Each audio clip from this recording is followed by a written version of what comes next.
Hi, I'm Manfred. On Thanksgiving, my parents called me ungrateful, to my face, in front of everyone. But that wasn't the real betrayal. The real betrayal was years in the making. Like how they drained my college fund to bankroll my stepbrother, or how they deleted me from the family montage, like I never existed. I stayed quiet for years, but not anymore. I showed up 38 minutes late, not by accident, on purpose. I figured if I walked in after everyone was already buzzed from wine and carbs, maybe I'd blend into the background and escape the usual charade. I was wrong. The second I stepped inside my father's house, the house I grew up in, the one that looked nothing like it used to, everything paused just long enough for me to feel it. That slight shift in air, the half-second of delayed greetings, eyes flicking toward me and away. People smiled, but their eyes didn't.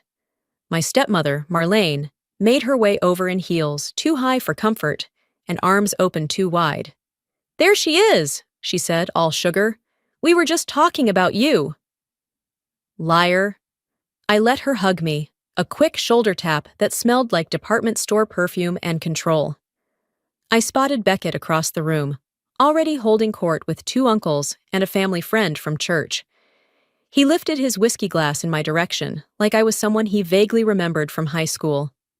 I scanned the room for Sorrel. She was by the kitchen island, laughing. Too loud, too perfect. She looked like she belonged here. I didn't. They'd made a shrine to Thanksgiving.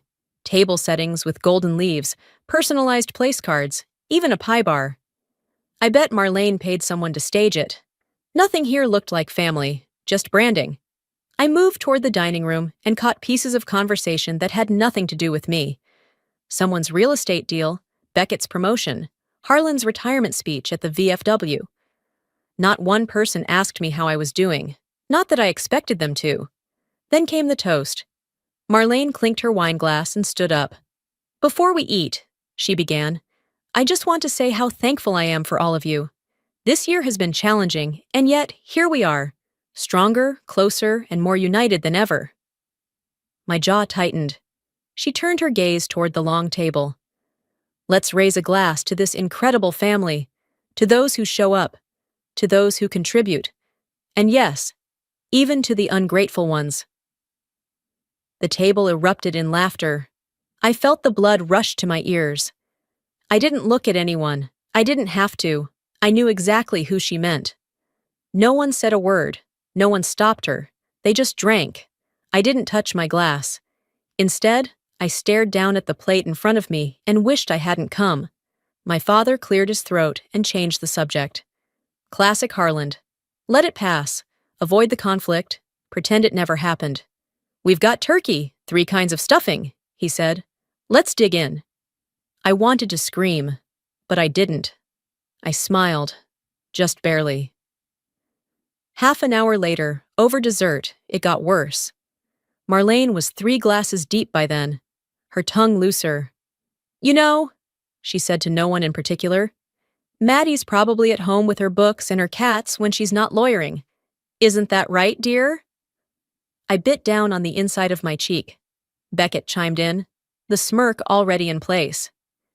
"Saving the world one angry email at a time." A few polite chuckles floated around, but mostly the room tensed. Not enough to stop anything, just enough to feel awkward for 5 seconds. Then they moved on. Like they always do. I didn't say a word. That's the thing about this family. They don't stab you in the back. They smile and do it face to face. And when you flinch, you're too sensitive. I took a sip of water, my hand steady even if my chest wasn't. I scanned the room. Every detail of this house had been redone, modernized, sterilized. Not one photo of me on the walls. But Beckett's face was everywhere. Graduations, vacations, a ribbon-cutting ceremony. His success was the family's pride. Mine was an inconvenience. I knew better than to speak up. When I did, it always ended the same way. Harland with that disappointed sigh, Marlene's fake concern, Beckett's smirk, Sorrel's silence. They had their roles, and I was cast as the difficult one, the outsider, the one who couldn't let go. But something shifted tonight. It wasn't rage. It wasn't even sadness. It was silence, sharp, cold, absolute. I didn't belong here. And maybe that wasn't a tragedy. Maybe that was the freedom I'd been avoiding. So I smiled. I lifted my glass, not to them but to myself, and made a silent promise. Never again. I set my glass down with more grace than I felt. They didn't notice. Or maybe they did and chose not to care. Either way, I was done expecting acknowledgement. Harlan cleared his throat and stood, fork tapping gently against his wine glass. "Before dessert," he began, the room quieting with trained obedience, "I'd like to say a few words. It's Thanksgiving, after all." God, here we go. "Family is the cornerstone of legacy," he said, staring straight ahead. And legacies, well, they don't build themselves. They require sacrifice, commitment, loyalty. Marlene nodded approvingly beside him, her hands folded in her lap like a smug debutante. "We've taken steps recently to ensure that everything we've worked for, everything we've built, will stay in the right hands," he continued. I felt my stomach drop. He didn't say my name. Not once. But I could feel the omission like a slap. He listed Beckett's new business expansion, Sorrel's thriving restaurant, their shared values, and their dedication to the family vision. No mention of the firm I built from scratch. No note of my pro bono work. No sign I'd ever mattered.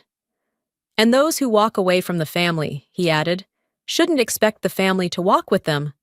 Beckett smiled, slow and lazy, like he'd been waiting for this. Sorrel looked down at her plate. No one else flinched. I wanted to scream, wanted someone to say, "That's not fair." But no one did. They were all in on it. Just when I thought I'd hit my quota of humiliation for the night, the lights dimmed. "We have a little surprise," Marlene trilled, rising. "A video tribute. 40 years of family memories." I barely breathed as the screen flickered to life. Photos began to fade in. Harlan in uniform, Marlene pregnant with Sorrel, Beckett in soccer gear. Christmas mornings, beach vacations, dance recitals. But not one image of me. Not one. A full decade vanished, like I never existed in this family at all. And then, briefly, a group photo at a backyard barbecue. There I was, behind everyone else, blurred, unnamed. A decorative extra. A kid at the end of the table whispered, "Who's that lady?" My chest constricted. My hands curled into fists beneath the napkin. I wasn't forgotten. I was erased. It wasn't just neglect. It was precision. A calculated deletion. The lights came back on. Applause filled the room. No one looked at me. They all moved on. I sat frozen, surrounded by smiles that felt like knives. The laughter and chatter returned like I hadn't just watched myself be scrubbed out of my own life. I excused myself from the table. In the bathroom mirror, I saw it. Not sadness. Something colder. Not anger. Something deeper. Recognition. They didn't see me because they didn't want to. Because seeing me meant acknowledging everything they'd done. Everything they'd taken. This wasn't about being left out of a video or a dinner toast. It was about being written out of a family, page by page, until I didn't even qualify as a footnote. When I returned to the table, dessert had been served. Pumpkin pie, whipped cream, perfectly cut slices like everything else in this choreographed charade. No one asked where I'd gone. I picked up my fork and stared at the plate. I didn't taste a thing. Because while they laughed and talked and praised each other, I sat in silence with one thought repeating over and over in my head. I'm not one of them anymore. Maybe I never was. I left my plate untouched, excused myself as quietly as I could, and walked down the hall to the guest room, the one they still called the office, though nothing important had ever been worked on in it. I sat on the edge of the futon, heels still on, eyes fixed on the beige carpet. That's when the memories started to bleed in. There was another night, years ago, that felt eerily like this one. My law school graduation. I had walked across that stage alone. Everyone else had rows of cheering parents, siblings holding signs, girlfriends crying behind phone cameras. My chair sat empty. I kept telling myself they must be late, or stuck in traffic, but no, they never came. Later, Marlene told me they had dinner plans for Beckett's birthday. We couldn't miss it. He's only 30 once. That day, I learned exactly where I ranked in this family. Below convenience. The applause from that graduation echoed in my head, as if mocking me, clapping for someone who had no one there to hear it. I opened my purse and pulled out my phone, scrolling without looking, just needing to move. Anything to silence the echo. That's when I saw the email. It had come in months after graduation. From the bank. The college fund my mother had set aside for me, money she worked double shifts to save, was gone. Transferred out, signed off by Harland. I had called him, voice shaking. His response? Beckett had an opportunity. He needed a push. You're smart. You'll figure it out. No apology, no remorse. Just the same dismissive tone he used when I scraped my knee as a kid, and he told me to walk it off. When I told Marlene, she shrugged. What's done is done, sweetheart. Dwelling won't bring the money back. I ended up taking out private loans and working 2 jobs my first year. I kept the emails, the statements, the proof. Not for revenge, at least not back then, but because some part of me needed confirmation that it wasn't all in my head, that it happened, that I wasn't crazy. But I let it go. I convinced myself they made a tough decision for the family. I swallowed the betrayal and buried the rage. Now I saw it clearly. It wasn't one betrayal, it was a pattern. And I had been taught to stay silent so long, I forgot what it felt like to call something what it was. The truth? They stole from me. Not just money, not just a seat at the table. They stole my place, my voice, my belonging. I stood up and caught my reflection in the window. The woman staring back at me looked composed, but I could see the cracks behind her eyes. Cracks that had been spidering out for years. I wasn't weak. I had survived without them. Built something from ashes they pretended never existed. And tonight, something shifted for good. They wanted a version of me that played along, smiled, accepted crumbs, and called it love. But I'm not that woman anymore. I opened my encrypted cloud folder, one I hadn't touched in years, and skimmed through the old documents. College fund bank logs, notarized signatures, screenshots of Beckett's startup site from the same month my fund disappeared. I hovered over the contact labeled Delphine. She was the only one in this family who ever treated me like a person. And if anyone still had the guts to speak the truth, it would be her. I tapped her name and typed, "Can we talk tomorrow?" My thumb hovered a second longer than it needed to. Then I hit send.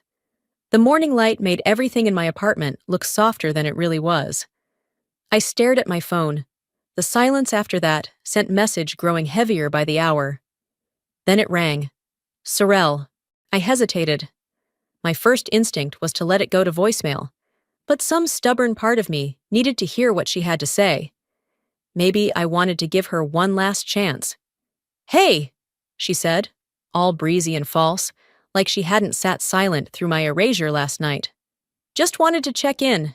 How are you feeling after, the big dinner?" I laughed, once, flat. "Is that what we're calling it? Dinner?" A pause. "Look, I know it got weird." "You knew," I said, cutting her off. "Don't pretend you didn't." There was a long silence. Then she sighed. "Yeah, I knew. I've known for a long time." I closed my eyes. That hurt more than I expected.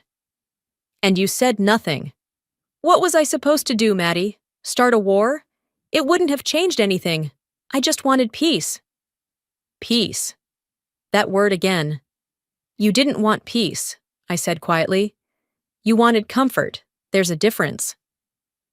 She didn't argue, just whispered, "I'm sorry," like it would undo the years of complicity. I ended the call without another word. I wasn't angry. Not really. Just done. Done waiting for people to grow a spine. 2 hours later, I stood in front of Delphine's door. She opened it before I could knock. "You came," she said. No surprise in her voice. Just something steady. like she'd been expecting this moment for years. I stepped inside, and her living room felt like a museum of things the rest of the family had tried to forget. Old photos, dusty books, a framed letter in my mother's handwriting. Delphine didn't waste time. "I kept everything," she said, walking to a wooden box beside the bookshelf. "Because I knew one day you'd come looking for the truth." She handed me a folder. Inside, bank transfer receipts, dated 2 weeks before Beckett's launch. Signatures, account numbers, legal documents, and then my mother's original will. It was right there, clear as daylight. The fund was meant exclusively for my education, not to be touched under any circumstance. I felt the room tilt slightly. "And this?" I asked, holding up a yellowed sheet of lined paper. "Notes," she said. "I wrote them down after conversations with your father, when he started rewriting history." "You never said anything." "You weren't ready," she said, her voice steady. "But now I think you are." I didn't cry. I thought I might. But all I felt was something settling, like truth had weight, and it had just landed in my hands. Back home, I laid everything out on the kitchen table, scanned every page, matched signatures, checked dates. There was no more room for doubt. This wasn't neglect. This was deliberate. They didn't forget me. They removed me. One decision, one story, one erasure at a time.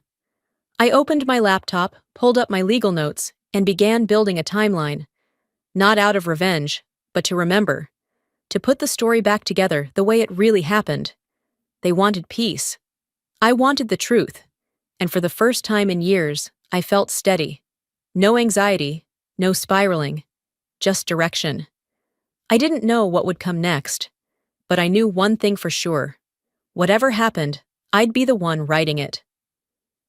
2 mornings later, a courier envelope slid under my apartment door. No knock, no warning. Just silence and pressure, neatly packaged. Inside was a letter from Marlene's legal assistant. The language was polished, professional, like someone trying too hard to sound polite while handing you a knife. In the interest of maintaining harmony, it read, Ms. Manfred Renly is invited to voluntarily step away from the family trust and estate planning process. Such a gesture would reflect goodwill and understanding of broader family dynamics. Goodwill, understanding. They always used soft words to dress up sharp things. I read it twice. Then again. Then I printed a copy, pulled out a pen, and signed. Below the line, I added by hand, "I don't want a cent from people who never wanted me." No ceremony, no lawyer, no audience, just truth. I folded it once, slid it into a plain envelope, and left it on my kitchen table. My mind drifted back, uninvited, to a different kind of envelope, one that never came in time. 2 years ago, I was in court when I saw Marlene's name flash on my phone. The text was short. "Your mom had a stroke. We're at St. Vincent's, no urgency, no context." By the time I arrived, the nurses were changing the linens. I never got to say goodbye. A soft-spoken woman in scrubs looked at me and said, "She kept asking if you were on your way." Those words still haunt me. I walked out of that hospital feeling like I'd lost 2 people, my mother and any last illusion I had about what this family was. Later that night, Marlene told me it was just one of those things. She said, "I didn't think it was that serious. You were busy with work. And Harland?" He never brought it up again. Like grief should come with an expiration date. I've forgiven a lot of things in my life, but not that. Never that. Back in the present, I stood by the window, envelope in hand. The city looked calm. Cars humming by, people walking dogs, rain beginning to mist the sidewalks. I held the signed waiver between my fingers. It didn't feel like surrender. It felt like relief. For years, I thought letting go would make me weak. That walking away meant I'd lost. Now I knew better. Staying would have broken me. Leaving saved me. I slipped on my coat, walked 2 blocks to the courthouse mailbox, and dropped it in. No tracking, No return address, just a clean cut. I didn't look back, didn't hesitate. I went home, made tea, sat in silence, and for the first time in years, the silence wasn't hollow. It was mine. 3 days after Thanksgiving, I sat in a small glass-walled office across from my attorney. A legal pad rested between us, filled with notes I'd been adding for years without realizing it. Receipts, dates, patterns. She flipped through the pages I brought, Delphine's documents, my mother's will, and the transfer logs that sealed everything. "This isn't a fight," she said, tapping a page with her pen. "This is a statement." I leaned back. "Then let's make it loud." She didn't smile. Neither did I. Later that afternoon, I opened my laptop and drafted one email, just one. But it would land like a bomb. 2. Every blood relative still breathing. Every in-law who ever fake smiled through a betrayal. Every lawyer and advisor who'd helped bury the truth. Subject: I thought you should see this. Attached were 4 PDFs bank statements with highlighted transfers, a scan of my mother's original will, screenshots of Beckett's company timeline, the guest list for that tribute video where my name never appeared. I didn't add a single sentence of explanation. I hit send, and I walked away. My phone started buzzing within 10 minutes. Cousins, aunts, even a second uncle I hadn't heard from in years. "Is this real? Why didn't you say something sooner?" I always had a feeling. I ignored them all. Harlan didn't respond. Not a text, not a call. Just silence, the same tool he always used when control slipped from his hands. Marlene, on the other hand, didn't disappoint. Her reply was short. "This is a family matter. Please retract. No apology, no concern, just demand, masked as etiquette." The Queen trying to command the room while the ceiling caved in. I didn't answer. Beckett vanished. No calls, no texts, no passive-aggressive subtweets. Total blackout, which meant he was scared. Good. By nightfall, I'd shut off my phone and poured myself a glass of red wine. I stood by my window, watching headlights blur across the wet street. Not because I was worried, because I knew exactly what was coming next. At my lawyer's suggestion, we began preparing a formal complaint.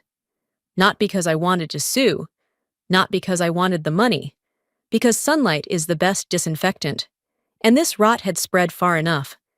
It wasn't about revenge anymore. It was about restoration. And this? This was only the first strike. It started with whispers. A partner at a firm I used to clerk for reached out. Casual tone, not casual content. "Hey, Maddie. Heard you've stirred the pot a bit lately. Beckett's been calling around. Says you're going through something. Says you're making things up." I didn't blink. I didn't even blink. "He said what exactly?" I asked calmly. "That you're unwell, carrying family baggage, that this is some kind of breakdown." I laughed. Quiet, dry. "He's trying to paint me as unstable?" "Yeah," he said. "He's shopping the narrative." I thanked him and hung up. Classic Beckett.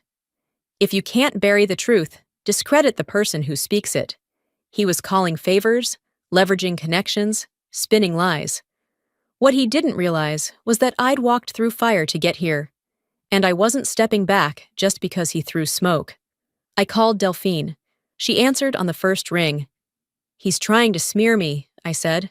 "He's scared." "He should be," she replied. "I was hoping you'd call. There's something else." 10 minutes later, she forwarded me a file I hadn't seen in years, because she'd never sent it. It was a scan of a formal HR complaint from my first job out of law school. I had forgotten about it, or maybe I'd forced myself to. Back then, I thought it was paranoia.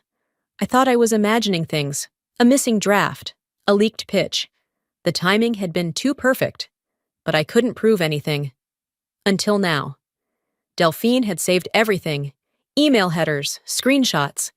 Even the log showing Beckett had logged into my personal computer using a remote access app I'd stupidly left open. All while he was helping me set up my home Wi-Fi during a holiday weekend. He had stolen my ideas and pitched them as his own to a competing firm. and it had nearly tanked my career. Delphine's voice cracked slightly. Your father made me promise not to tell you, said it would only make things worse. I regret listening to him. I thanked her. But I didn't call my lawyer. I called a journalist.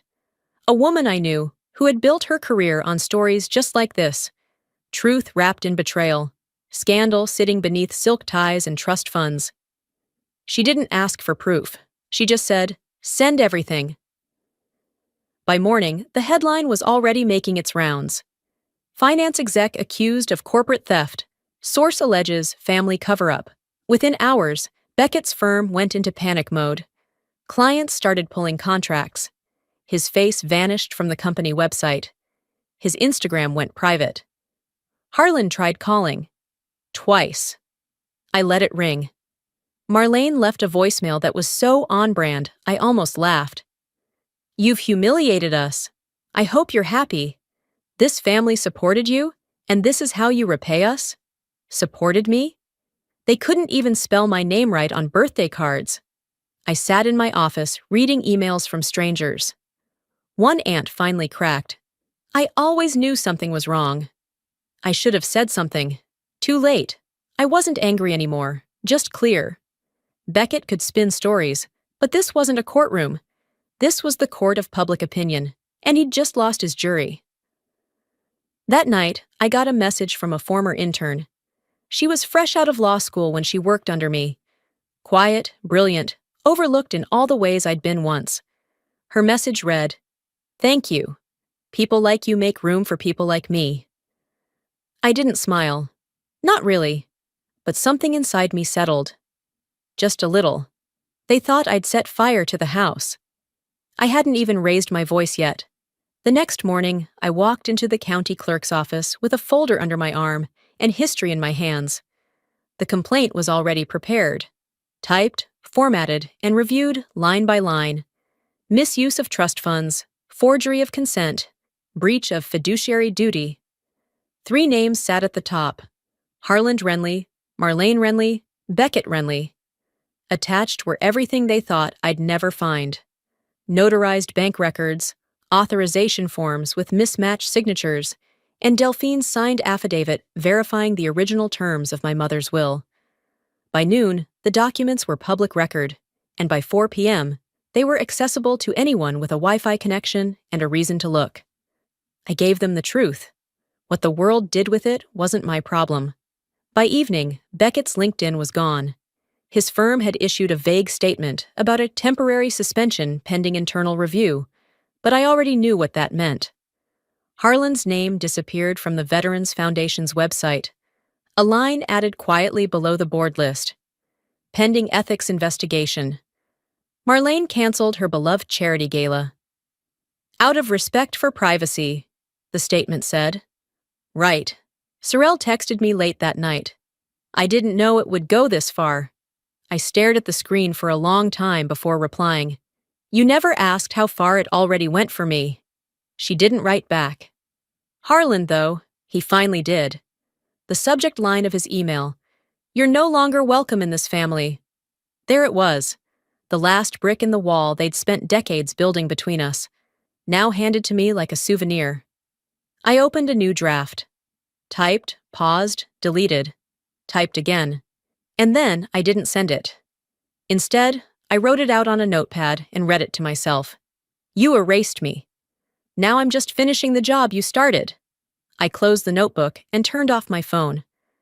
There was nothing left to say to them. No more defense. No more proof. Just distance. The real kind. I sat in my office as the sun dropped behind the city skyline, gold leaking through the blinds. The news sites were still spinning. Articles, reposts, speculation. But inside, everything was still. Not hollow, not numb. Just quiet. The kind of quiet that comes after you've told the truth loud enough to be heard, and no longer care who believes it. 2 weeks after Thanksgiving, I hosted dinner at my place. Nothing fancy. Just roast chicken, roasted carrots, and a bottle of wine I didn't pick for the label. Delphine came early with apple pie and her quiet, comforting presence. One of my interns showed up with her girlfriend and nervous laughter, unsure if they were overdressed or underexperienced. A friend from my running group brought garlic bread and stories that didn't involve lawsuits or betrayals. We sat around my kitchen table, small, scratched, real. No place cards, no veiled jabs, no toasts pretending to be compliments. We passed food. We talked about books, terrible movies, inside jokes. There was no pecking order, no power plays, just people, just connection. After dessert, Delphine helped me rinse dishes. She didn't say much, but she didn't have to. Her eyes were steady, proud. The next morning, I drove alone to a quiet cemetery on the edge of town. I brought no flowers, just a letter. I sat at my mother's grave and read it aloud, even though I wasn't sure I believed in any version of the afterlife. I did it, Mom. I kept my spine. I kept your name clean. I'm not in their house anymore. I'm not under their thumb. The wind moved the leaves around my boots. I folded the letter and tucked it beneath the stone vase, weighted with a small rock. I didn't cry. I just breathed.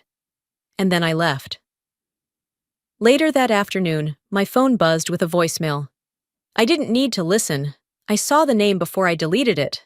Marlene. I pressed play anyway, just long enough to catch the tone. You got what you wanted. We lost everything. I hope you're proud. I stopped it. Deleted it. That wasn't pride she heard in my silence. It was peace. They thought I wanted to take something from them. But the truth was simpler. I just needed to get myself back. That night, I sat in bed with a cup of tea and a quiet house. I looked around at the space I'd built. Not perfect, not pristine, but mine. I thought about everything they took, and then everything I reclaimed. Some of the wounds would never heal clean. That's not how it works. But they didn't have to. I didn't need closure to move forward.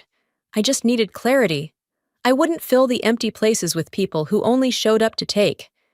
I chose solitude over illusion, truth over tolerance, peace over pretending. I chose me. They called me ungrateful, but I'm more grateful than ever. Grateful that I finally walked away. Sometimes, walking away isn't weakness, it's wisdom. I spent years trying to earn a place at a table that was never built for me. Tried to prove my worth to people who had already decided who I was. But here's what I've learned. Peace is not given. You create it. Family isn't about blood, it's about respect, truth, and safety. And healing doesn't always mean reconciliation. Sometimes it just means release. If you're carrying weight that doesn't belong to you, let this be your permission to set it down. You're allowed to protect your peace. You're allowed to rewrite your own story. And you don't need anyone's approval to start. So now I'll turn it to you. Have you ever had to walk away from a version of family to find yourself? Do you believe silence keeps peace, or just prolongs harm? If this story hit close to home, or helped you see something more clearly, drop a 1 in the comments, or let me know where you're watching from. If you didn't connect with it, that's okay too. Tell me why. I read everything. And if you're still here, still listening, don't forget to hit subscribe for more stories that speak truth, stir hearts, and remind us we're not alone. Until next time, take care of yourself like someone you love.